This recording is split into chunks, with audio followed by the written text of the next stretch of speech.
Hello, and welcome to another video. We'll be dealing with the 5 common mistakes that people are committing in the critical reasoning section.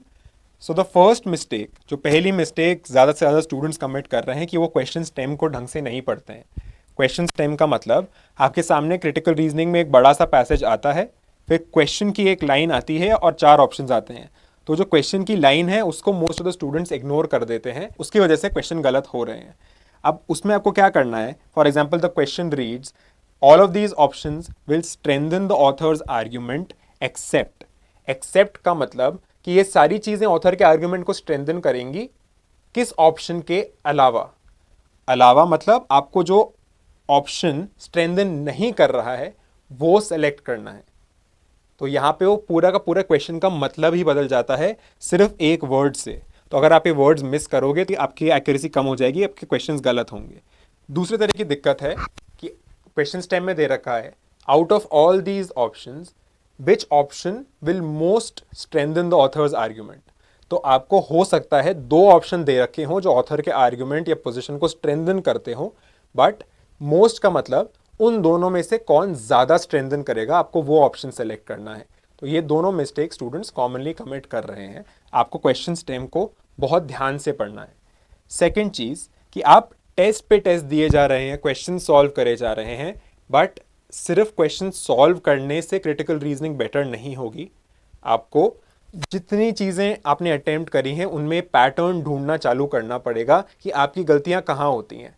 एक example of a pattern would be कि आपकी एक particular type of passages में दिक्कत होती हैं. Example most students की दिक्कत आती है इकोनॉमिक्स में, कि सर इकोनॉमिक्स की चीज़ें समझ ही नहीं आती, क्या हो रहा है, कुछ पैसेज बोलता क्या है वही समझ नहीं आ रहा. तो आपको इकोनॉमिक्स के पैसेजेस पे वर्क करना पड़ेगा. वर्क कैसे करना पड़ेगा? कमिंग टू माई पॉइंट 3 कि आप रीडिंग नहीं कर रहे हैं to understand the terms in critical reasoning. Economics का आपके सामने पैसेज आएगा, वो टर्म्स यूज करेगा like fiscal deficit, trade surplus, GDP, per capita income, etcetera etcetera etcetera. तो अब स्टूडेंट को जब वो वर्ड ही समझ नहीं आएंगे तो आप पैसेज अटेम्प्ट कर ही कैसे सकते हो. तो इसलिए आपको अपनी वोकैबुलरी या अपनी नॉलेज जो है वो बढ़ानी पड़ेगी. You will have to work on this, you will have to read more. तो आप उन चीज़ों को कैसे पढ़ोगे, कैसे डील करोगे? आपको क्यूरियस होना पड़ेगा, बट क्यूरियस किन चीज़ों के बारे में?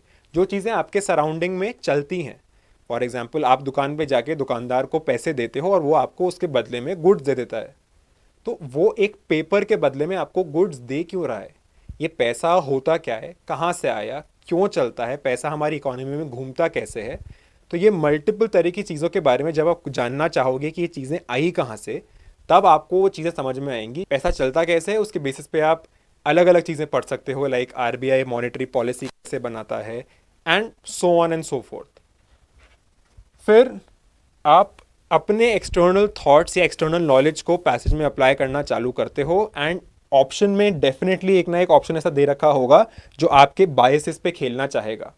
फॉर एग्जाम्पल अगर आपको आईपीएल में कोई टीम हारी हुई टीम लगती है या आपको एक पर्टिकुलर देश के अगेंस्ट कोई दुश्मनी लगती है, तो आपको डेफिनेटली क्वेश्चन एक ऑप्शन ऐसा देगा जो उस पर्टिकुलर टीम के अगेंस्ट होगा, उस एक जने एक पर्टिकुलर प्लेयर के अगेंस्ट होगा, या एक पर्टिकुलर देश के अगेंस्ट तो डेफिनेटली ऑप्शन होगा जो इस तरह से फ्रेम्ड होगा कि उसका क्वेश्चन से कोई लेना देना नहीं होगा, बट वो एक देश को बहुत गंदा बता देगा.